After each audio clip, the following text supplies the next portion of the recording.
মক্কার কাফেররা দেখে কোনোভাবে আল্লাহর নবীকে ঠেকাতে পারে না। শেষ পর্যন্ত তারা খাত্তাবের ছেলে ওমরের বাড়িতে গেছে বিশাল বাহিনী নিয়ে। আবু জেহেল, আবু লাহাব, উতবা, শাইবা, ওলীদ ইবনে মুগীরারা খাত্তাবের ছেলে ওমরের বাড়িতে গেছে। যে বলে, ওমর শোনো শোনো, তুমি হলো আমাদের সবচেয়ে বড় নেতা, তুমি হলো শক্তিশালী সাহসী যুবক, আমরা তোমার কাছে একটা বিপদে পড়ে এসেছি।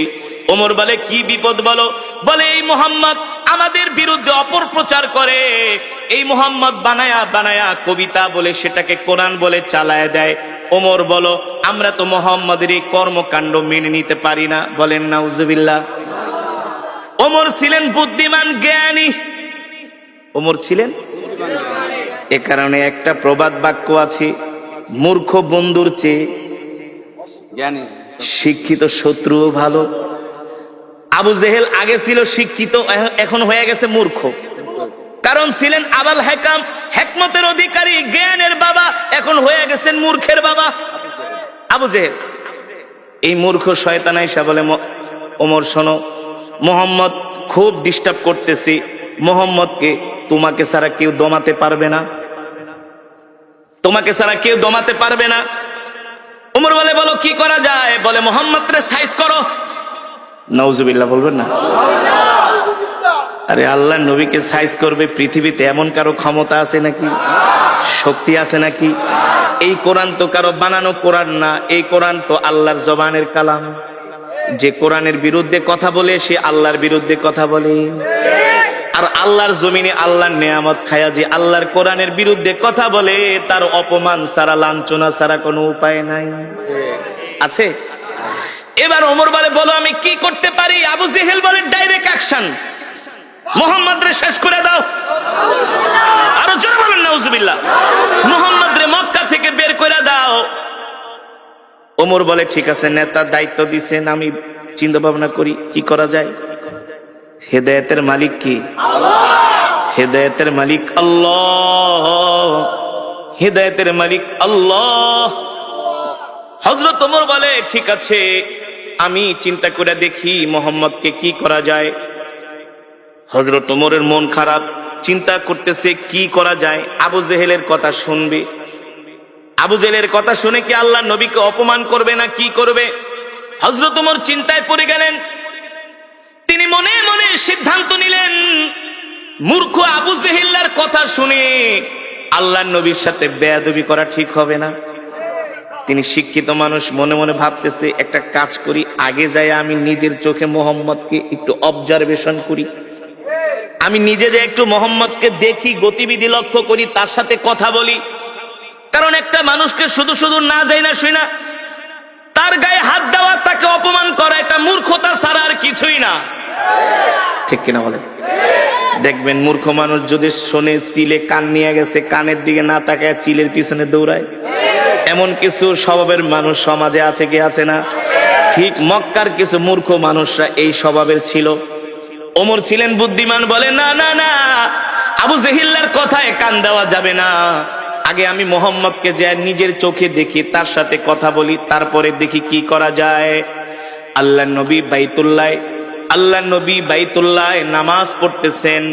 হযরত ওমর বিকাল বেলা ঘুটঘুটে অন্ধকার, মাগরিবের সময় না, ওমর মনে মনে চিন্তা করে, সূর্যের আলোতে গেলে আবার মানুষজন দেখবে, মানুষজন দেখা বলবে, ওমর তুমি কি যে মুহাম্মদের সাথে মিলে গেছো। এই কারণে ওমর বলে, আমি মাগরিবের সময় বের হলাম, ঘুটঘুটে অন্ধকার, ঘুটঘুটে অন্ধকার। হযরত ওমর মাগরিবের সময় অন্ধকারে বের হলেন। আস্তে আস্তে করে হাঁটতে হাঁটতে তিনি বাইতুল্লাহর চত্বরে গেলেন, যেটা কাবা শরীফ। কোনটা? যেটা কাবা শরীফ, সেখানে গেলেন। হযরত ওমর বলে, আমি যে কাবার দেয়ালের পাশে লুকায় আছি, পালিয়ে আছি, যাতে মুহাম্মদ আমাকে না দেখে। আমি দেখি সুন্দর সুদর্শন একজন পুরুষ, সুন্দর সুদর্শন, অপরূপ সৌন্দর্যের অধিকারী। সুবহানাল্লাহ। হযরত ওমর বলে, আমি প্রথম মুহাম্মদকে দেখলাম, আমি তার সামনের সাইড দেখি নাই, শুধু পিছনের সাইড দেখছি। তার হাতগুলো এত সুন্দর, তার আঙ্গুলগুলো এত সুন্দর, পিছন থেকে তার কানগুলো এত সুন্দর। আমার নবীর চুলগুলো ছিল কোকড়া কোকড়া, অত কোকড়া না, অত লম্বাও না। সুবহানাল্লাহ। হযরত ওমর বলে মুহাম্মাদের চুলগুলো আমি আল্লাহর নবীর চুলগুলো আমি পিছন থেকে দেখলাম, দেখি তিনি নামাজে দাঁড়ায় আছেন, তার চুল বেয়ে বেয়ে ঘাম পড়তেছে, আমার কাছে মনে হলো এক একটা মুক্তার দানা ঝরতেছে। হযরত ওমর বলে আমি মুহাম্মাদের পিছনে দাঁড়ায় তাকে দেখতেছি, দূর থেকে দেখতে তার এত সুন্দর আকর্ষণীয় বডি ফিগার, সুবহানাল্লাহ। আমার নবী কেমন সুন্দর ছিলেন, কেমন সুন্দর ছিলেন, এমন সুন্দর এমন সুন্দর পৃথিবীতে আল্লাহ তাআলা এত সুন্দর করে পৃথিবীতে কাউকে বানায় নাই, আর বানাবেও না। হযরত ওমর বলে আমি এবার মুহাম্মাদের পিছন দিকে দেখতেছি, মনে আছে নাকি? ওই যে হযরত ওমর বলে আমি বাইতুল্লাহ গেলাম মুহাম্মদকে অবজারভেশন করার জন্য, পরীক্ষা করার জন্য। আবু জেহেলদের কথা শুনে খামাকা মুহাম্মদের সাথে খারাপ ব্যবহার করব না, আগে নিজের চোখে যায় আমি মুহাম্মদকে দেখি আসলে সে ব্যক্তিটা কেমন। এবার হযরত ওমর বলে আমি পিছনে দাঁড়ায় দাঁড়ায় মুহাম্মদের পিছনের সৌন্দর্য দেখায় আমি পাগল হয়ে গেছি। আল্লাহু আকবার। আরে এত সুন্দর মানুষটা মিথ্যা কথা কিভাবে বলে, এটা তো হইতে পারে না। মক্কার কাফেরা বইলা গেছে এ ওমর, মুহাম্মদ হলো একটা মিথ্যাবাদী, মুহাম্মদ হলো একটা পাগল, বলেন নাউজুবিল্লাহ। মুহাম্মদ হলো একটা জাদুকর। হযরত ওমর বলে আমি পিছনের দিকে তাকায় তাকায় দেখতেছি মুহাম্মদের সৌন্দর্য এত সুন্দর, আর তার চেয়ে বড় সুন্দর হলো মুহাম্মদ এত চমৎকার কইরা কইরা কোরআন পড়ে, কোরআন পড়ে। আল্লাহু আকবার, জোরে বলুন আল্লাহু আকবার। আল্লাহর নবী কোরআন পড়তেছেন, হযরত ওমর পিছনে দাঁড়ায় দাঁড়ায় শুনতেছে, আর মনে মনে ভাবে মক্কার কাফেররা তো আমাকে ঠিকই বলছে, মনে হয় এই লোকটা বানায় বানায় কবিতা বলে, নালে এত সুন্দর ছন্দে ছন্দে কিভাবে সে মিলায় মিলায় বলে। আল্লাহু আকবার। আল্লাহ নবী কোরআন পড়তেছেন, আর ওমর চিন্তা করতেছেন আরে মুহাম্মদ মনে হয় বানায় বানায় কবিতা বলে। আল্লাহ নবী বলে ওমা হুয়া বিকাউলি শাইর কলিলাম মা তুমিনুন। আল্লাহু আকবার। আল্লাহ নবী বলে তুমি আমাকে কবি বলতেছো, আমি কবি না, আমি হলাম নবী, যদি তুমি স্বীকার করো ইমানদার হও। আল্লাহু আকবার। ওমর কয় কিরে এই লোকটারে যে আমি কবি বলছি এটা সে জানে কিভাবে? ওমর তো বলতেছে মনে মনে, বুঝেন নাই? কিন্তু আল্লাহ নবী বলতেছে ওমা হুয়া বিকাউলি শাইর, আমি কবি না। ওমা হুয়া বিকাউলি শাইরিন কলিলাম মা তুমিনুন, তোমরা অল্প মানুষই বোঝো যে আমি কবি না, আমি হলাম আল্লাহর নবী, যদি তোমাদের ঈমান থাকে, আর তোমরা অল্প মানুষই ঈমান গ্রহণ করবে। ঠিক কিনা বলেন? হযরত ওমর বলে কিভাবে বললো, কিভাবে সে বুঝলো আমি যে তার নামে বলতেছি সে কবি? এবার হযরত ওমর বলে সে যেহেতু আমার মনের কথা জানা গেছে, তাহলে মনে হয় এই লোকটা হলো একটা গণক, গণকরাই তো মানুষের মনের কথা। আল্লাহ নবী বলেন ওমা হুয়া বিকাউলি শাইর কলিলাম মা তুমিনুন ওয়ালা বিকাউলি কাহিন কলিলাম মা তাযাক্কারুন। আল্লাহু আকবার। তুমি আমাকে গণক ভাবতেছো, আমি গণক না, আমি গণক না। তুমি যেটা ভাবতেছো তোমার ভাবা সত্য নাই, আমি হলাম আল্লাহর নবী। ঠিক কিনা বলেন? তানজিলুম মির রাব্বিল আলামিন। আমি গণক না, আমি গণক না, আমি যেটা পড়তেছি সেটা হলো আমার রবের পক্ষ থেকে কোরআন। আল্লাহু আকবার। হযরত ওমর বলে এ লোকটাকে আমি গণক বললাম, সে বলে আমি গণক না, আমি যে তাকে গণক বললাম সেটা কিভাবে জানলো? আল্লাহু আকবার। আবার বলতেছে আমি যেটা তেলাওয়াত করতেছি এটা হলো আমার রবের পক্ষ থেকে আমাকে দেওয়া কোরআন। হযরত ওমর অবাক হয়ে গেল যে আমার মনের কথা এই লোক কিভাবে জানে। এখন রহস্য লাগছে কি লাগছে না? হযরত ওমর বলে এই রহস্যর উদ্ঘাটন আমাকে করতেই হবে, আর যদি রহস্যর উদ্ঘাটন করতে হয় তাহলে তো আল্লাহর নবীর সাথে কথা বলতে হবে, কথা না বলে তো আর রহস্যর উদ্ঘাটন করা যাবে না। হযরত ওমর দাঁড়ায় আছে, আল্লাহর নবী যখন নামাজ শেষ করলেন, আল্লাহর নবী তার হুজরার দিকে যাবেন, হযরত ওমর যায় তার পথ রোধ করলেন, বললেন ইয়া মুহাম্মদ কিফ, ও মুহাম্মদ দাঁড়ান, আপনার সাথে আমার কিছু কথা আছে। আল্লাহর নবী বলে ইমশি মাই, চলেন আমার সাথে, আমার বাড়িতে যেয়ে কথা বলবো। আল্লাহ নবী হযরত ওমরকে নিয়ে বাড়িতে চলে গেলেন। সুবহানাল্লাহ বলে। আল্লাহর নবী হযরত ওমরকে নিয়ে বাড়িতে চলে গেলেন। আল্লাহর নবীর সাথে হযরত ওমর যখন বাড়িতে গেলেন, হযরত ওমর বারবার আল্লাহর নবীর চেহারার দিকে তাকায়, সুবহানাল্লাহ। আর সে নিজে নিজে মাপতেছি, ভাবতেছি, চিন্তা করতেছি, আল্লাহর নবীকে বোঝার চেষ্টা করতেছে। মক্কার সব কাফেরেরা যার বিরুদ্ধে, আমি আজকে তার সামনে। হ্যাঁ, মক্কার কাফেরেরা যার বিরুদ্ধে এত মিথ্যা প্রোপাগান্ডা ছড়িয়েছে, আমি তার সামনে। কিন্তু তার চেহারা দেখলে মনে হয় সে হলো পৃথিবীর সবচেয়ে ভালো মানুষ।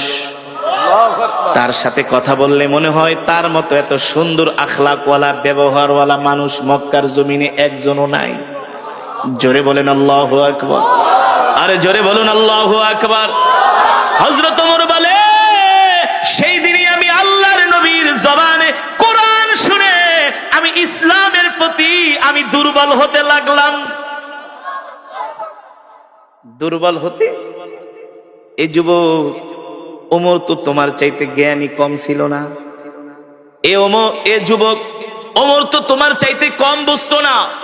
এ যুবক ও মুসলমান, হযরত ওমরকে বলা হয় মেজাজে ওহী। আল্লাহ তাআলা যার কথা অনুযায়ী কোরআনের মধ্যে 21 জায়গায় আয়াত নাজিল করেছে। আল্লাহু আকবার। সেই ওমর আয়েশা এবার আল্লাহর নবীর কাছে আত্মসমর্পণ করতেছে। কি করতেছে? সেই ওমর আয়েশা বলে, গো আল্লাহর নবী, মক্কার কাফেরদের কথা শুনে অনেক ভুল করছি, আপনার সাথে অনেক শত্রুতা আমি করছি, দুশ্মনী করছি। আর না, আর না, আর না। মক্কার কাফেরেরা তো আমাকে আপনার কল্লা কাটার জন্য বলছে। আপনার কল্লা তো দূরের কথা, আমি ওমরের কল্লাটা আপনার কাছে জান্নাতের বিনিময়ে বিক্রি করে দিলাম। ওমর কালেমা পড়ে মুসলমান হয়ে গেলেন।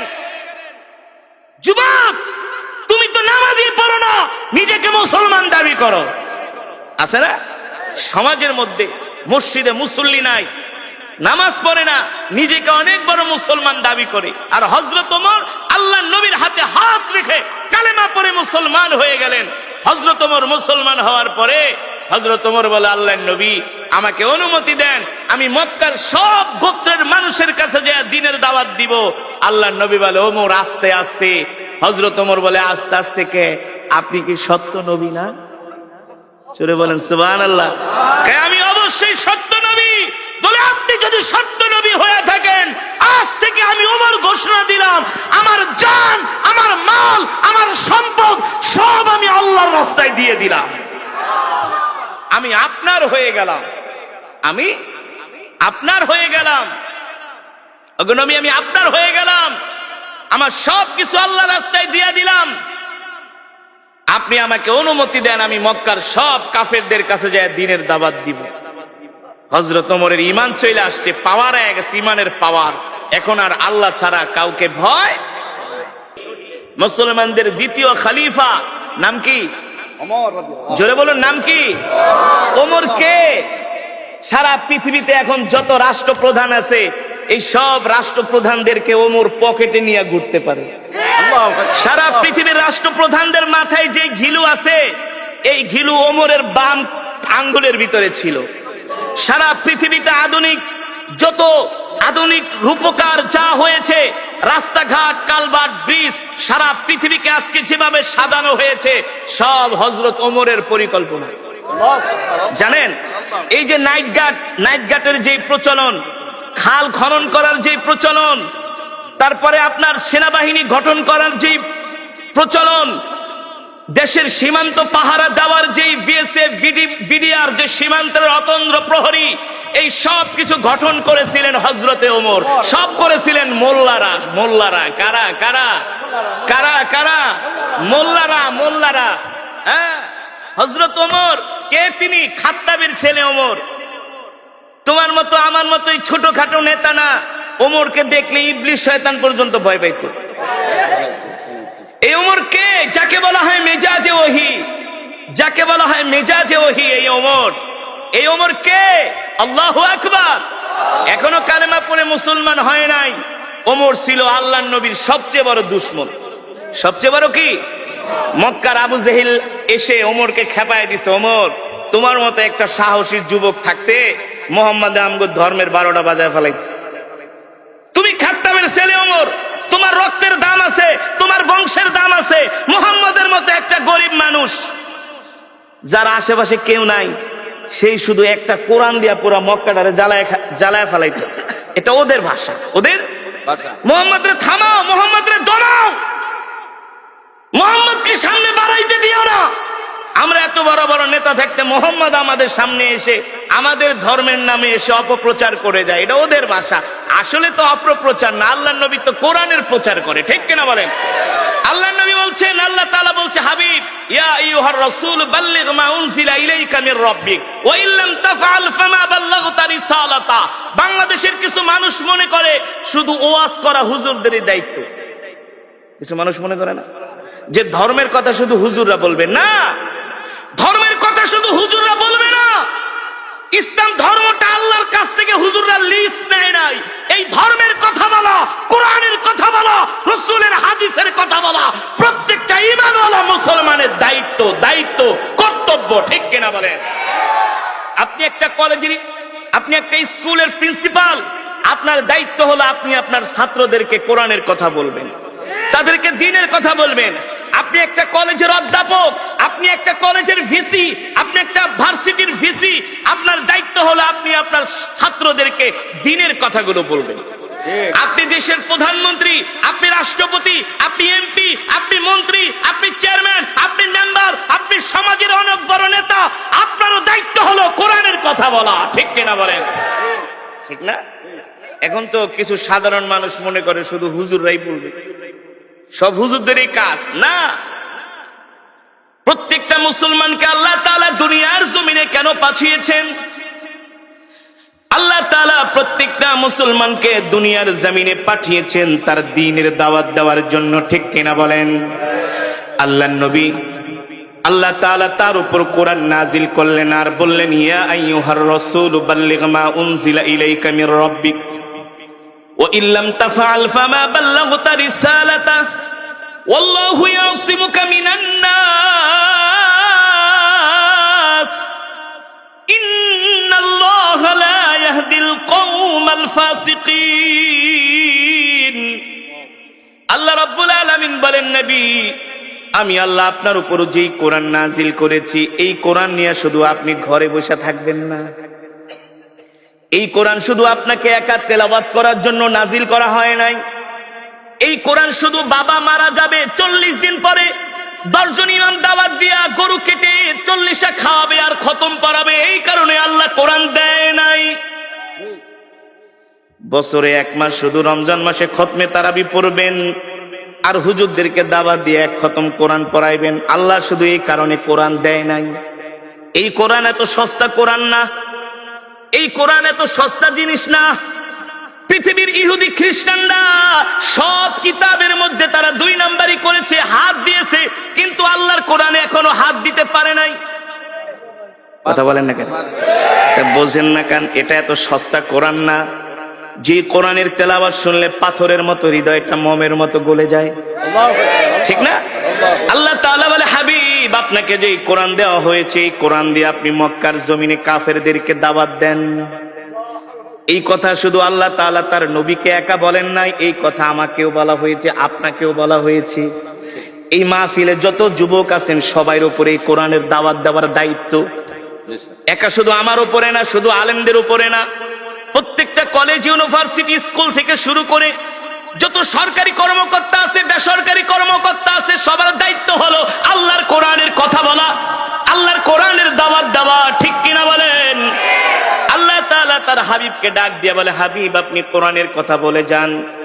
আল্লাহর নবী আল্লাহর নির্দেশ পায়া ঘরে বসে থাকেন নাই, কোরআনের দাওয়াত দেওয়ার জন্য ঘর থেকে বের হয়ে গেছি। আল্লাহর নবী আবু জেহেলকে ডাক দিয়া বলে, চাচা, আমি আল্লাহর নবী, আল্লাহ আমাকে হেদায়েত দিয়ে মক্কার জমিনে পাঠাইছে। ও আবু জেহেল, চাচা, আপনি কালেমা পড়ে মুসলমান হয়ে যান। আবু জেহেল বলে, মোহাম্মদ, তুমি নিজে বানায় বানায় কবিতা বলো আর কোরআন বইলা চালায় দাও, তোমার মতো মিথ্যাবাদীকে আমি নবী মানতে পারবো না। বলেন নাউজুবিল্লাহ। আমার নবী না ছিলেন চিকন, না ছিলেন মোটা, স্লিম, স্মার্ট, সুদর্শন। এখন তো যুবকরা জিম করে, বডি বিল্ড আপ করে। কি করে? জিম করে। জিম, নামাজ নাই, রোজা নাই, হাফ প্যান্ট পরে শুধু জিম করে সারাদিন, বডি বিল্ড আপ করে। যুবক, তোমার নবী কে জানো? পৃথিবীর সবচেয়ে সুন্দর করছে। আল্লাহু আকবার। শুধু সুন্দর নয়, পৃথিবীর যত মেধা, যত জ্ঞান, যত ইলম, উতিতুল ইলম, যত জ্ঞান আছে সব জ্ঞান দিয়া আল্লাহ আমার নবীকে দুনিয়াতে পাঠিয়েছেন। আল্লাহু আকবার। রাষ্ট্র পরিচালনা করার যোগ্যতা কি? রাষ্ট্র পরিচালনা করার যোগ্যতা, ময়দানে যুদ্ধ করার দক্ষতা আমার নবীর যেমন ছিল, পৃথিবীর এমন কোন যোদ্ধা, এমন কোন রাষ্ট্রপ্রধান আজ পর্যন্ত আসে নাই, আসবেও না। সব দিকে আমার নবী ছিলেন 100-তে 100। জোরে বলেন সুবহানাল্লাহ। এই কারণেই আম্মা জান আয়েশা বলেছেন, মিশরের রমণীরা, মিশরের প্রেসিডেন্টের স্ত্রী, আজিজ মিস্ত্রির স্ত্রী জুলাইখা রানিং প্রেসিডেন্ট মিশরে। কোথায়? পয়গম্বর ইউসুফ আলাইহিস সালামের চেহারা দেখা পয়গম্বরের জন্য পাগল হয়ে গেছে, পাগল হয়ে গেছে। আমি যখন মিশরে পড়াশোনা করতাম, আমি মাঝে মাঝে কায়রোতে যেতাম, কায়রোর বাজারে। তো মাঝে মাঝে কায়রোতে যাওয়ার পরে এত সুন্দর মিশরের পুরুষগুলো, সব এক সাইজ। কয় সাইজ? দেখতে যেমন একেবারে এক সাইজ, এমন সুন্দর, এমন সুদর্শন, যেটা ভাষায় প্রকাশ করার মতো না। তো পুরুষের সৌন্দর্য যদি এমন হয়, তো রমণীরা কেমন হইতে পারে? এবার চিন্তা করেন তো, জুলাইখা কেমন সুন্দর। সে পয়গম্বর ইউসুফের চেহারা দেখে পাগল হয়ে গেছে। জুলাইখার বান্ধবীরা চিঠি লেখছে, এ জুলাইখা, কার জন্য পাগল হলি? তুই একটা প্রেসিডেন্টের স্ত্রী হইয়া সাধারণ একটা গোলামের জন্য পাগল হয়ে গেছস। জুলাইখা বান্ধবীদেরকে পত্র লেখছে, এই দূর থেকে সমালোচনা করিস না, সামনে আইসা একটা নজর দেখা যা, ক্র্যাশ খেয়ে যাবি, ক্র্যাশ, পাগল হয়ে যাবি, নজর ফিরাইতে পারবি না। সুবহানাল্লাহ। জোরে বলুন সুবহানাল্লাহ। জুলাইখা ছিলেন চালাক, বুদ্ধিমতী। তার বান্ধবীদেরকে ডাকছে, আয়, দূরে থেকে তো আমারে গালাগালি করো, সামনে এসে দেখা যা, এক ঝলক দেখা যা, এক নজর দেখা যা। জুলাইখার বান্ধবীরা আসছে, সবার হাতে আপেল দিয়েছে। কি দিয়েছে? আপেল আর ছুরি দিছে। যে গোলামে লেগা পাগল হইছি, একটু পরে এই গোলাম এদিক দিয়ে যাবে, এক নজর দেখবি, বেশি না। কয় নজর? এক নজরের বেশি দেখা যাবে না, নিষেধ, বারবার তাকানো যাবে না। জুলাইখার বান্ধবীরা গেলে পাগল হয়ে গেছে। কি এমন পুরুষ যেটা একেবারে এক নজর দেখা লাগবে? কি এমন সৌন্দর্য? জুলাইখার বান্ধবীরা তো আর বোঝে নাই, যখন পয়গম্বর ইউসুফ আলাইহিস সালাম সামনে দিয়ে হেঁটে যাচ্ছে, জুলাইখার বান্ধবীরা খুশ গল্প করে আর আপেল খায় কেটে কেটে।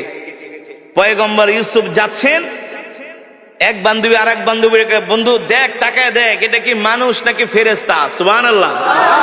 এটা মানুষ যাচ্ছে নাকি ফেরেশতা? মানুষের চেহারা তো এত সুন্দর না। আল্লাহু আকবার।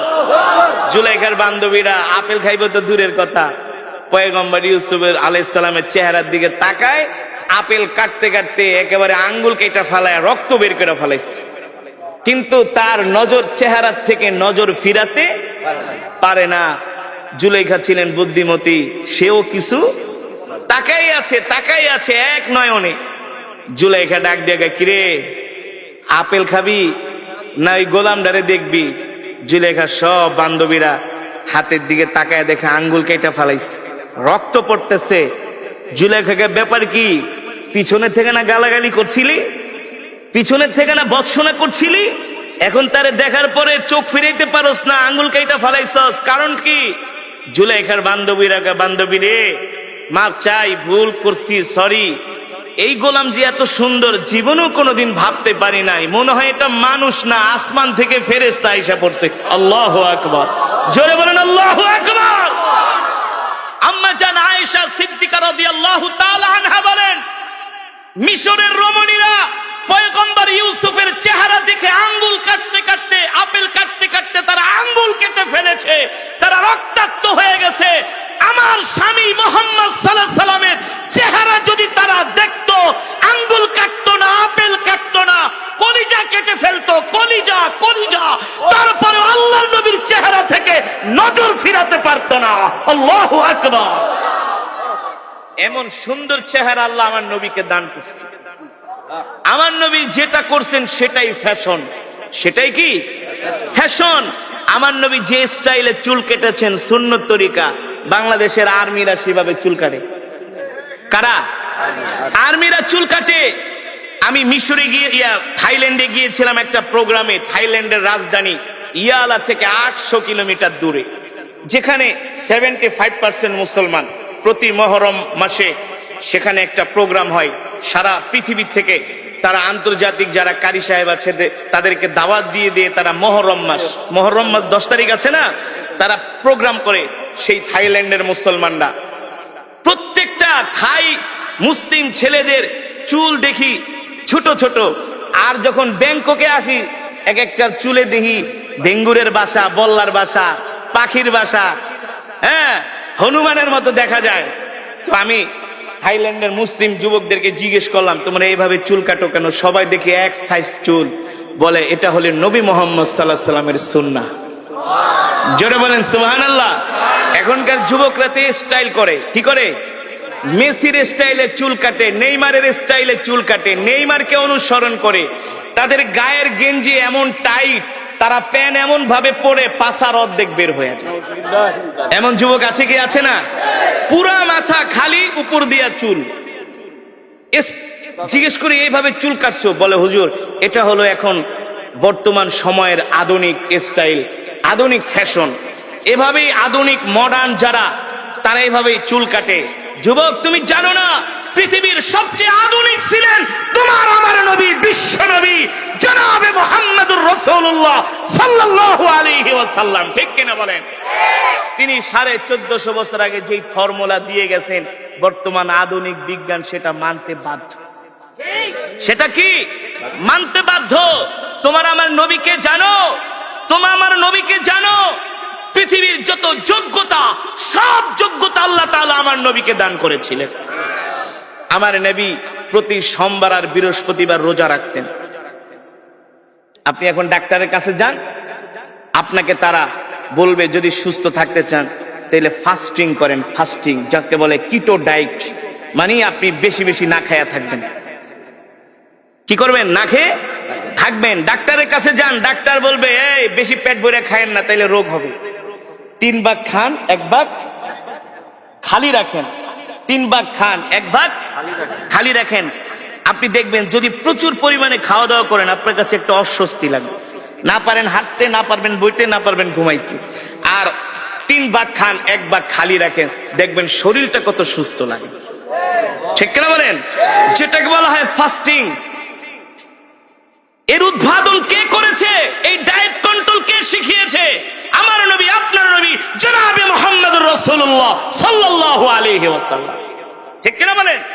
জাপানের ডাক্তাররা বলে বেশি বেশি ফাস্টিং করো, বেশি বেশি না খায়া থাকো, বেশি বেশি রোজা রাখো, রোজা রাখলে তুমি সুস্থ থাকবা।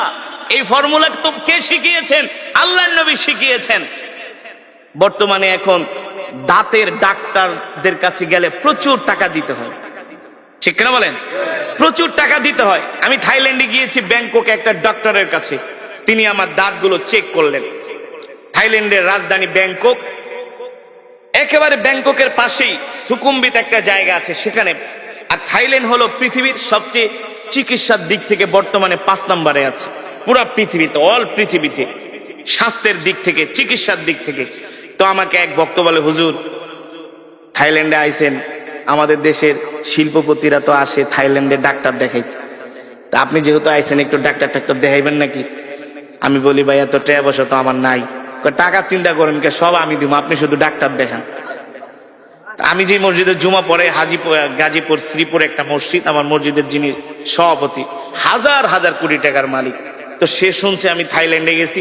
হুজুর আপনি যতদিন থাকেন থাইল্যান্ডে আমার হোটেল আছে, আপনার জন্য হোটেল ভাড়া, খাওয়া দাওয়া সব ফ্রি।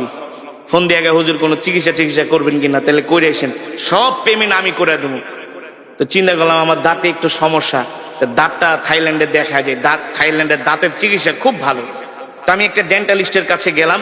তা আমি তো আর থাই ভাষা বুঝি না, ইংলিশ বলতে পারি, ওরা ইংলিশটাও ততটা বোঝে না। কিন্তু প্রত্যেকটা ভালো ভালো হসপিটালে এক এক দেশের ভাষা ট্রান্সলেট করার জন্য এক এক দেশের লোক থাকে। যেমন আমাদের অনেক বাঙালি থাইল্যান্ডের হসপিটালে আছে, আমি যেটা বাংলায় বলবো সে সেটা ডক্টরকে থাই ভাষায় অথবা ইংলিশ ভাষায় তাকে বুঝিয়ে দিবে। তো তিনি আমার দাঁত দেখা চেক করলেন, এক্স রে করলেন।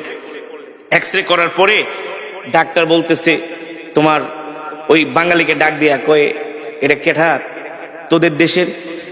উনি বলতেছেন উনি হচ্ছে রিলিজিয়ান পার্সন, অর্থাৎ আমাদের ধর্মগুরু। মানে আমরা বলি না হুজুর, ইংলিশে বলে যে রিলিজিয়ান পার্সন, ধর্মগুরু, ধর্ম চর্চা করে, ওনাকে যেভাবে হোক বুঝাচ্ছে। পরে বলতেছে যে ওর দাঁত তো কোনো সমস্যা নেই, খুব ভালো আছে। পরে ডাক্তারটা বলল কি যে আচ্ছা আমি বুঝলাম না, তোমাদের যত মুসলমান আমার কাছে আসে, যত পেশেন্ট যাদের দাড়ি আছে, টুপি আছে, এমন যাদেরকে আমি আজ পর্যন্ত দাঁত চেক করছি, 100-র মধ্যে বলে আমি 90টাই ভালো পাইছি, 90টারই ভালো পাইছি। তো সে আমাকে হাসে হাসে হুজুর একটা মজার ঘটনা ঘটছে। কি বলে? ডাক্তার আপনার দাঁতটা চেক আপ করে বলতেছে আপনার দাঁত খুব ভালো আছে। বলে আপনাদের মতো মানুষদের নাকি দাঁত যত চেক করে, থাইল্যান্ড মুসলিম হোক, থাইল্যান্ডের হুজুর যারা আছে সবার, বলে সবার দাঁত ভালো, কারণটা কি? পরে আমি বলি ভাই, এর রহস্য হলো আমি প্রতিদিন 5 ওয়াক্ত নামাজে 5 বার, কয়বার? 5 বার মেসওয়াক করি। যখন থেকে রসুলের হাদিস পড়েছি, যখন থেকে বুঝ হয়েছে, তখন থেকে এই মেসওয়াক ছেড়ে দেই নাই। রসুলের হাদিস, আপনি যদি এই মেসওয়াক করেন আপনার পেটের কোনো রোগ থাকবে না, লিভারের কোনো রোগ থাকবে না, স্টোমাকে আপনার কোনো রোগ থাকবে না। মেসওয়াক করার কারণে আপনার লিভার, আপনার পিত্ত, আপনার পেটের মধ্যে আরো যত মেশিন আছে, পার্টস আছে, এই মেসওয়াক করার কারণে আল্লাহ তাআলা আপনার পেটটাকে ভালো রাখবেন, সুস্থ রাখবেন। মোট কথা আপনার পেটের কোনো রোগ হবে না। এটা হলো দুনিয়ার উপকার। আখিরাতের উপকার কি? যে মেসওয়াক করবে আল্লাহ তাআলা ইন্তেকালের সাথে সাথে তাকে বিনা হিসাবে জান্নাত দিয়ে দিবে। এই মেসওয়াক করার 70টার উপরে উপকার আছে। মেসওয়াকের 70টার উপরে উপকারিতা, 70টা এই মেসওয়াক আল্লাহর নবী কয়, আমি যেভাবে মেসওয়াক করি, আমার সাহাবীরা যেভাবে মেসওয়াক করতেছে না, আল্লাহ তাআলা মেসওয়াক করা আমার উম্মতের উপর ফরজ করে দেয়। বুঝতে পেরেছেন? এই কথাগুলো কেন বললাম? এই কথাগুলো বলার কারণ হলো আজকে আমরা পৃথিবীর জমিনে অনেক হীনমন্যতায় ভুগি, হতাশায় ভুগি যে আমরা মুসলমানরা শেষ হয়ে গেছি। আল্লাহর নবী বলে, না না না, ও উম্মত, তোমরা আমাকে অনুকরণ করো। আমি নবী হলাম তোমাদের জন্য আদর্শ, তোমরা আমাদের আদর্শে আদর্শবান হও। তোমরা আমার সুন্নত গুলো মানো, তোমরা আমার সুন্নত গুলো চর্চা করো। তোমাদের ঘরের মধ্যে, সমাজের মধ্যে আমার সুন্নত গুলো তোমরা জিন্দা করে দাও। দেখবা তোমাদের ঘরগুলো জান্নাতের টুকরায় পরিণত হয়ে গেছে। ঠিক কিনা বলেন? পায় না। আজকে তো আমরা গরু খাওয়া মুসলমানে পরিণত হয়ে গেছি। আমরা নিজেকে মুসলমান দাবি করি, অথচ আল্লাহর কোরআন আমরা পড়তে জানি না। আমরা নিজেকে মুসলমান দাবি করি, কোরআন বিশুদ্ধভাবে তেলাওয়াত করতে জানি না। অথচ তলাবুল ইলমি ফরিদাতুন আলা কুল্লি মুসলিম, প্রত্যেকটা মুসলমানের উপরে কোরআন শিক্ষা করা হলো ফরজ।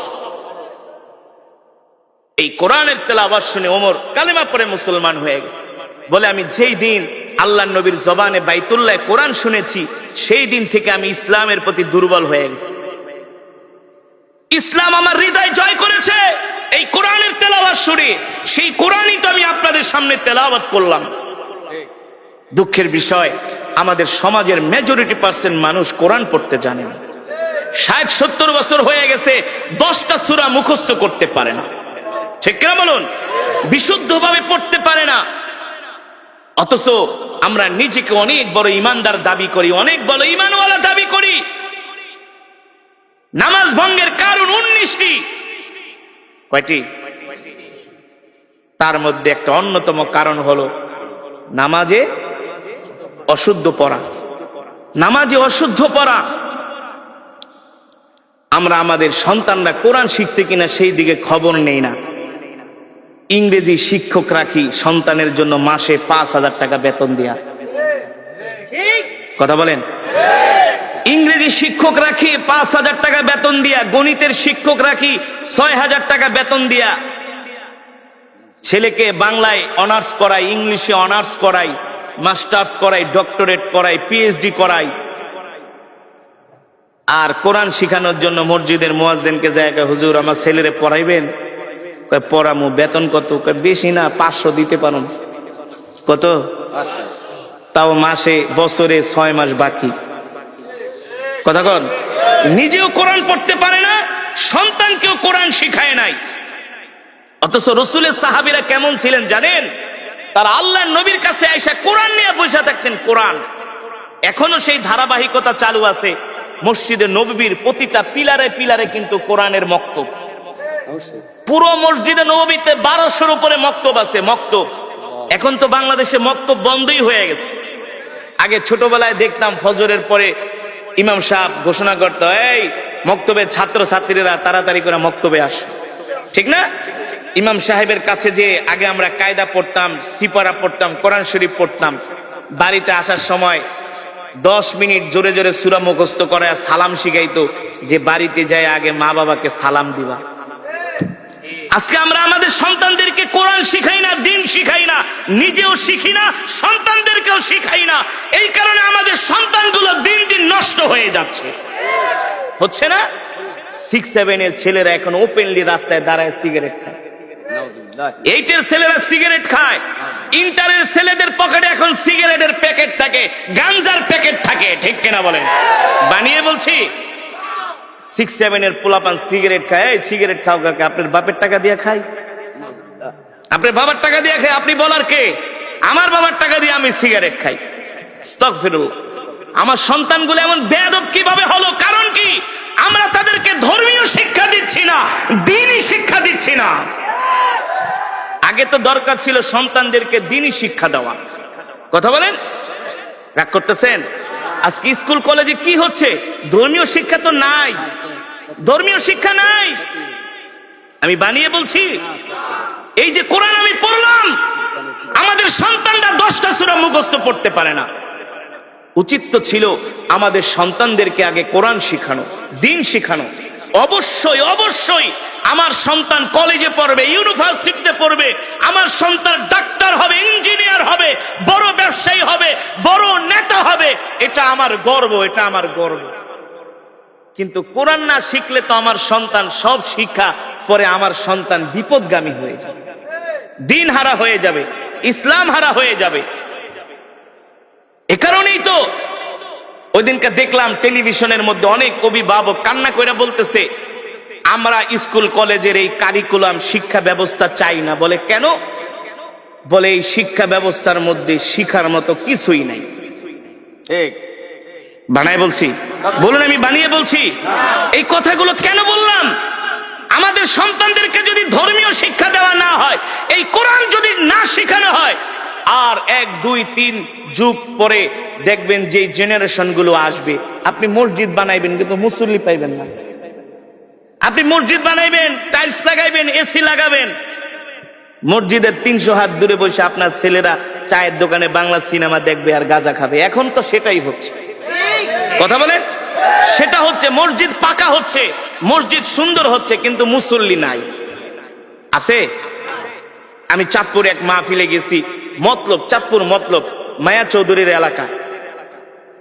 মায়া চৌধুরীর এলাকা 50 ডেক খিচুড়ি রান্না করছে। আমি ইমাম সাহেবের কই, মাশাআল্লাহ আপনার এলাকা তো সব ধর্মভীরু মুসলমান। কয় হুজুর বুঝেন না, 50 ডেক খিচুড়ি আনছি কি এমনি নাকি? আমি কই মাশাআল্লাহ। মানুষ 20-30 হাজার। কয় হুজুর বেশি না, 40 বছর ধরে ওয়াজ করাই, সব ওয়াজ শুনতে আয়া পড়ে। আমি বলি লোকজন? কয় সব আমগো এলাকার আশেপাশে, ম্যাক্সিমাম এলাকার সমাজের 2-4 গ্রাম দূরে, আর বেশিরভাগ আমাদের এলাকারই, সব ঢাকায় ঢুকে থাকে, সবাই আয়া পড়ছে। হ্যাঁ, তো ভালো কথা। খুব ধার্মিক, খুব ধার্মিক, খুব ওয়াজ শোনে হুজুর। আপনি 3 ঘন্টা ওয়াজ করলো একজন লোক উঠবো না, যত ওয়াজ করবেন। আর একটা হুজুর এমন কেরাত পড়বেন, মাইক মুখ ফাড়া লাইবেন, আর একটা হুজুর এমন ওয়াজ করবেন একবারে যাতে মানুষ ঘরের থেকে দূরে আয়া পড়ে। মাশাআল্লাহ। আমি কই তাইলে ইমাম সাহেব ওয়াজে তো অনেক লোক হয়, আপনি বললেন আপনার সমাজের মানুষ খুব ধার্মিক, মাশাআল্লাহ, তো মসজিদের কি অবস্থা? আপনি দেখেন না কত বড় মসজিদ, টাইলস মাইলস, গ্রামের ভিতরে এসি লাগাইছি, বুঝেন না? তো ফজরের নামাজের কি অবস্থা? কোন নামাজের? কোন নামাজের? কয় হুজুর কি বলবো, দুঃখের কথা, অনেক দুঃখের কথা। এতক্ষণ তো পুরা ফাল পারছে, খিচুড়ি খাওয়া, এই করায় সেই করায়। হুজুর কি কমু? হ্যাঁ হুজুর কি কমু, খাই 80 করে, 80 ঘর পর্যন্ত, বুঝেন নাই? খাই 80 ঘরে, মানে 80 বাড়ির থেকে বাটিতে ইমাম সাহেবকে খাবার পাঠায়, তো ভালোই খান। হ্যাঁ খুব মহব্বত করে। তো মুসল্লি? হুজুর ফজরের নামাজে 8 জন মুসল্লিও হয় না। জুমার নামাজে হুজুর উজুখানেও জায়গা দেওয়া যায় না, মাঠ ঘাট সব বইরা যায়। তো জুমার নামাজে যদি জায়গা দেওয়া না যায়, ওয়াজ মাহফিলে যদি 50 ডেক খিচুড়ি রান্দে খাওয়ান, তো ফজরের নামাজে 8 জন মুসল্লিকে, কারণ কি? কারণ কি? এখন আর ইমাম সাহেব কথা বলে না। আমি বলি শোনেন, রসুলের হাদিস, মানুষ যখন ধর্ম শিক্ষা থেকে দূরে সরে যাবে, আস্তে আস্তে করে ধর্ম শিক্ষা থেকে যখন দূরে সরে যাবে, দিন থেকে যখন দূরে সরে যাবে, তখন তাদের অন্তরটা পাথরের মতো শক্ত হয়ে যায়। তখন আর তাদের কাছে ইবাদত মজা লাগে না। ওয়াজে মানুষ আসে যে হুজুরে কেমনে টান দেয়, কেমনে সুর দেয়, একটু দিগাই, হাসায় না, কাদায় না, লাফায়, বুঝলেন নাই? রং ঢং দেখতে আসে। কিন্তু মানুষ যদি এই দিন না শিখে, কোরআন না শিখে, তাহলে আস্তে আস্তে করে 1, 2, 3, 4 যুগ পরে এই মুসলমানগুলো ঈমান হারা হয়ে যায়, ঈমান হারা হয়ে যায়। এই কারণে আমাদের সন্তানদেরকে দিন শিখাতে হবে, নিজেও কোরআন শিখতে হবে, সন্তানদেরকেও কোরআন শিখাতে হবে। হযরত ওমর এই কোরআনের পাগল হইয়াই তিনি কালেমা পড়ে মুসলমান হয়ে গেছে, এই কোরআনের পাগল হইয়া, কোরআন শুনা। এই কারণে আমি আপনাদের হাতে ধরি, পায়ে পড়ি। আজকে আমাদের স্কুল কলেজের সন্তানগুলো নষ্ট হয়ে যাচ্ছে, কারণ ধর্মীয় শিক্ষা তাদের মাঝে নাই। আগে আমাদেরকে ধর্মীয় শিক্ষা তাদেরকে দিতে হবে, ঠিক কিনা বলেন? 1, 2 বছর 3 বছর আগে তাদেরকে কোরআন শিখাতে হবে, দিন শিখাতে হবে, আদব কায়দা শিখাতে হবে, ভদ্রতা শিখাতে হবে, সভ্যতা শিখাতে হবে। এগুলো ধর্ম শিক্ষা ছাড়া বিকল্প কোনো পথ। এ কারণে আপনারা রাগ করবেন না, আমাদের সন্তানদেরকে অবশ্যই আমরা স্কুল কলেজে পড়াবো, কিন্তু আগে আমরা ধর্মীয় শিক্ষাটা দিব, ঠিক কিনা বলেন? রসুলের শিক্ষা দিব, ওহির শিক্ষা দিব। তাহলে আমার সন্তান ডাক্তার, ইঞ্জিনিয়ার হলেও কখনো আমার সন্তান বিপদগামী হবে না, বিপদগামী হবে না। অনেক অভিভাবক এসে বলে, হুজুর একটা তাবিজ দেন। কি হয়েছে? আমার সন্তান একেবারে গাঁজা নেশা করতে করতে অ্যাডিক্টেড হয়ে গেছে, গাঁজা নেশার প্রতি এতটা অ্যাডিক্টেড হয়েছে, নষ্ট হয়ে গেছে। হুজুর কিছু তাবিজ টাবিজ দেন, পানি পড়া দেন। আমি বলি, ভাই তাবিজ কেন? আমারে বাইকটাও যদি তাবিজ বানায় খাওয়ান, কোনো লাভ হবে না। আগে দরকার ছিল আপনার সন্তানকে ধর্মীয় শিক্ষা দেওয়া, কোরআন শিক্ষা দেওয়া, ঠিক কিনা বলেন? এ কারণে আমি যে কোরআনের তেলাওয়াত করলাম, কোরআন থেকে বয়ান করলাম, এর মূল মেসেজ কি? আমরা নিজেরাও কোরআন শিখবো, সন্তানদেরকেও কোরআন শিখাবো। রাজি আছেন ইনশাআল্লাহ? রাজি আছেন ইনশাআল্লাহ? আমরা কে কে নিজেরাও কোরআন শিখবো, সন্তানদের কোরআন শিখাবো? হাত উঠে আল্লাহকে দেখান। লিল্লাহে তাকবীর, লিল্লাহে তাকবীর। আল্লাহ কবুল করুন, বলি আমিন। হাত নামান দিয়ে বলতে হবে, আমাদের হায়াতের মালিক কে? আমাদের রিজিকের মালিক কে? মুসলমান আমরা কার গোলাম? এক আল্লাহর গোলাম, ঠিক কিনা বলেন? মুসলমান এই আসমান কার? জমিন কার? কোরআনে আছে কি আছে না? আল্লাহ তাআলা বলছেন, আলা লাহুল খালক ওয়াল আমর তাবারাকাল্লাহু রাব্বুল আলামিন। আমার নবী যখন মক্কার জমিনে এই কোরআনের দাওয়াত দিতেন, এই কোরআনের তেলাওয়াত করতেন, এই কোরআনের কথা বলতেন, আবু জেহেল, আবু লাহাব, উতবা, শাইবা, ওলীদ ইবনে মুগিরারা আল্লাহর নবীর কোরআনের তেলাওয়াতের বিরুদ্ধে তারা দাঁড়িয়েছিল। তারা কোরআনের তেলাওয়াতকে পছন্দ করত না। মক্কার মানুষ যাতে কোরআন শুনতে না পারে, তারা সব রকমের বাধার প্রাচীর হয়ে দাঁড়িয়েছিল। আল্লাহ তাআলা নবীকে ডাক দিয়া বলে, হাবিব, আপনি মক্কার কাফেরদেরকে বলে দেন, আলা লাহুল খালক ওয়াল আমর তাবারাকাল্লাহু রাব্বুল আলামিন। এ মক্কার কাফেরেরা, আমি যেই কোরআন পড়ছি, এই কোরআন আমি মুহাম্মদ বানায়া বানায়া বলি না, এই কোরআন হলো আল্লাহর জবানের কালাম। ঠিক কিনা বলেন? এই কোরআন কোন কবির কাব্য নয়, এই কোরআন কোন পৃথিবীর মানুষের বানানো কোন কাব্য নয়, এই কোরআন হলো আল্লাহর জবানের কালাম। মক্কার কাফেরেরা, তোমরা যতই বিরোধিতা করো না কেন, আমি আল্লাহর নবী মুহাম্মদ বলছি, আলা লাহুল খালক ওয়াল আমর, আসমান যার আইন চলবে তার। ঠিক কিনা বলেন? জমিন যার বিধান তার, বিধান চলবে তার। আল্লাহর নবী বলে, এই মক্কার কাফেরেরা, তোমরা কোরআনের বিরোধিতা করে কিছুই করতে পারবে না। ইন্না নাহনু নাযালনা যিকরা ওয়া ইন্না লাহু লাহাফিজুন। আল্লাহ তাআলা বলে, হাবিব, মক্কার কাফেরদেরকে বলে দেন, কোরআন আমার, আমি আপনার উপর কোরআন নাজিল করেছি, আর এই কোরআন হেফাজত করার দায়িত্ব আমি আল্লাহ আমার নিজ হাতে গ্রহণ করেছি। আল্লাহু আকবার। মুসলমান, কোরআনের বিরুদ্ধে কত ষড়যন্ত্র হয়েছে আজ পর্যন্ত। কোরআনের একটা নক্তা জের জবর পেশের মধ্যে কেউ পরিবর্তন করতে পারে নাই। পেরেছে বলুন? যেমন কোরআন তেমন আছে তেমনই থাকবে। এই কোরআনের নক্তা জের জবর পেশের মধ্যে কেউ পরিবর্তন করতে পারবে না। আর কোরআনের সুর হলো পৃথিবীর শ্রেষ্ঠ সুর। ঠিক কিনা বলেন? কত গান মার্কেটে আসে না? কাইটা যায়, সিরা যায়, ফাইটা যায়, লয়া যায়, নাকি? কত নতুন নতুন গানের সুর আসে। যুবকরা নতুন নতুন শুই না এক একটা মাতাল হয়ে যায়। গানের সুর শুই না একেবারে খাম্বা ধরে দাঁড়ায় থাকে। 1 মাস 2 মাস গেলে ওই সুর, ওই গান মার্কেট আউট হয়ে যায়। ওই সুর আর কেউ শুনতে চায় না। ঠিক কিনা বলেন? আমার কথা বাস্তব নাকি অবাস্তব? আচ্ছা বলুন, একটা গান কয় মিনিটের হয়? সর্বোচ্চ 5-7 মিনিট। কেউ যদি 5-7 মিনিটের বেশি গান গায়, যত ভালো সুর হোক, যত মিউজিক, যতই কিছু লাগাক না কেন, আধুনিক বাদ্যযন্ত্র, দৌড়ো বেটা, এত ঘ্যান ঘ্যান প্যান প্যানানি ভালো লাগে না, নতুন কিছু বের কর। ঠিক কিনা বলুন? আমি আপনাদের সামনে যে কোরআন পড়েছি, সূরাতুর রহমান, কেউ যদি এক গান বারবার গায়, এই এক গান ভালো লাগে না। আমি যে কোরআনের তেলাওয়াত করলাম সূরাতুর রহমান, আমি 5 মিনিট পড়ি নাই, 10 মিনিট পড়ে নেই, প্রায় 20 মিনিটের কাছাকাছি। কয় মিনিট? 22 মিনিট।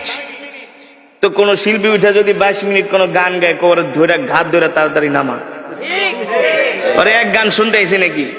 কথা বলুন। মুসলমান, আর কিভাবে বুঝাবো? এই কোরআন আল্লাহর জবানের কালাম। এই কোরআনের তেলাওয়াত শুধু 22 মিনিট নয়, 22 ঘন্টা নয়, 22 বছর নয়, 22 লক্ষ কোটি বছর নয়। এই কোরআন যদি কিয়ামত পর্যন্ত তেলাওয়াত হতে থাকে, যতই রাত বাড়বে, যতই দিন যাবে, ততই কোরআনের তেলাওয়াতের সুর আরো বাড়তে থাকবে, মানুষের হৃদয়ে ঢুকবে। ঠিক কিনা বলেন? আরে যুবক, আজকে তো তোমাদেরকে কোরআনের মজমায় পাওয়া যায় না, তোমাদের তো কোরআনের মাহফিলে পাওয়া যায় না, তোমাদের তো মসজিদে পাওয়া যায় না, তোমাদের তো জিকিরের মজমায় পাওয়া যায় না, তোমাদেরকে পাওয়া যায় আইপিএল বিপিএল খেলার টেলিভিশনের সামনে। রাত 3টা বাজে উঠে তোমরা আর্জেন্টিনা ব্রাজিলের খেলা দেখো, মেসি রোনাল্ডোর ভক্ত। ঠিক কিনা বলেন? কিন্তু যুবক জানো না, এই কোরআনের জন্য সাহাবীরা জীবন দিয়ে দিছে, জীবন জীবন জীবন। জিহাদের ময়দানে এসে আল্লাহর জমিনে আল্লাহর কোরআনের রাজ কায়েম করার জন্য শহীদ হয়ে গেছে, শহীদ। এখনো যারা কোরআন পড়তে পারেন না, মসজিদের ইমাম সাহেবের কাছে, খাদেম সাহেবের কাছে, মুয়াজ্জিন সাহেবের কাছে যায় কোরআন শিখবেন, বাধ্যতামূলক। ঘরওয়ালিকে কোরআন শিখাবেন, কোরআন শিখাবেন, কোরআন শিখাবেন। কোরআন শিক্ষা ছাড়া কোনো উপায় নাই। আমি বলে গেলাম হাসরের মাঠে আল্লাহ জিজ্ঞেস করবে, এই সব পড়াই তো পড়লি, কিন্তু আমার কোরআন কেন শিখলি না? কেন শিখলি না? কোরআন শিক্ষা করা ছিল ফরজ। তলাবুল ইলমি ফরিদাতুন আলা কুল্লি মুসলিম। এই কোরআন শিক্ষা করা ফরজ। রাসূলের হাদিস ডাক্তার ইঞ্জিনিয়ার হওয়া ফরজ না, এটা দুনিয়াবি, এটা লাগবে, এটা হতে হবে, কিন্তু বাধ্যতামূলক কোরআন শিখতেই হবে। ঠিক কিনা বলেন? সন্তানদেরকে, আর যদি অনেকের সন্তান আছে অনেকগুলো, দুইটাকে মাদ্রাসায় দেন, দুইটাকে স্কুলে দেন, এটা ব্যালেন্স করেন। ব্যালেন্স, সমস্যা কি? সন্তানদেরকে আলেম বানান, হাফেজ বানান, সবগুলারে জেনারেল শিক্ষিত বানায়েন না। দুই সন্তানদের একটা মাদ্রাসায় পড়ান, আপনি ইন্তেকাল করলে আপনার কবরের পাশে যায় সূরা ইয়াসিন তেলাওয়াত করবে, আপনার জন্য দোয়া করবে, বুলেটের গুলি মিট যাবে সন্তানের দোয়া। আপনি মসজিদ থেকে ইমাম সাহেব ভাড়া করে নিয়ে দোয়া করাইবেন, আর আপনার সন্তান যদি আপনার জন্য দোয়া করে, দুইজনের দোয়া কোনোদিনই এক। আপনার সন্তান তো আপনার জন্য দোয়া করার সময় তার বুকটা ফেটে যাবে, ফেটে যাবে যে আমার বাবা শুয়ে আছে। আর ইমাম সাহেব যতই বুজুর্গ হোক, তাড়াতাড়ি করে দোয়া করে, নাহলে একটু বেশি করুক, করার পরে হাদিয়া নিয়ে চলে যাবে। আর সন্তান প্রতিদিন আপনার জন্য সূরা ইয়াসিন পড়ে দোয়া করবে, অটো অটো নেক আপনার কবরে যাবে। এ কারণে সন্তানদেরকে কলেজ ইউনিভার্সিটি তো পড়াবেন, মাদ্রাসায়ও পড়ায়েন, আলেম বানায়েন। দুইজন আমি অনেক জায়গায় দেখেছি, ভাই জজ, ভাই অনেক বড় ব্যারিস্টার, কিন্তু আরেক ভাই আলেম। ওই আলেম হওয়ার কারণে, একজনে আলেম হওয়ার কারণে আরো দুই তিনজন তার সোহবতে থাকতে থাকতে আলহামদুলিল্লাহ ধার্মিক হয়ে গেছে। ব্যালেন্স করেন, ব্যালেন্স। সবগুলারে শুধু স্কুল কলেজে পড়ায়েন না, দু একটারে মাদ্রাসায়ও পড়ান, আল্লাহর কাছে দোয়া করেন। আলেম হওয়া এত সোজা না, এই ওহির জ্ঞান আল্লাহ সবাইকে দেয় না, সবাইকে দেয় না। কত ছাত্ররা মাদ্রাসায় ভর্তি করায় কিন্তু ঝইরা যায়, ঝইরা যায়, আছে না, ঝরে যায়। সন্তানদেরকে আলেম বানান, এটাই হলো সবচেয়ে বড় বিনিয়োগ, ইনভেস্ট। এই ইনভেস্টটা করে যান, এটাই থাকবে। মেয়ে সন্তান হলে মহিলা মাদ্রাসায় পড়ে আলেমা বানান, হাফেজা বানান, তার গর্ভ থেকে জন্ম নিবে মোহাম্মদুল্লাহ হাফেজ, তার গর্ভ থেকে জন্ম নিবে হাজী শরিয়তুল্লাহ। ঠিক কিনা বলেন? তার গর্ভ থেকে জন্ম নিবে জগৎ বিখ্যাত আলেম। এ কারণে আপনাদের হাতে ধরি, পায়ে পড়ি, 5টা ওয়াক্ত নামাজ জামাতের সাথে পড়বেন, আর কোরআন তেলাওয়াত করবেন, সকাল সন্ধ্যা কোরআন পড়বেন, সকাল সন্ধ্যা কোরআন শিখবেন, সকাল সন্ধ্যা জিকির করবেন। রাজি আছেন ইনশাআল্লাহ? রাজি আছেন ইনশাআল্লাহ? আর মিথ্যা কথা বলবেন না, মানুষকে কষ্ট দিবেন না, মানুষের হক নষ্ট করবেন না, মানুষের সাথে খারাপ আচরণ করবেন না। আমরা মানুষের সাথে সুন্দর আচরণ করব, সুন্দর ব্যবহার করব।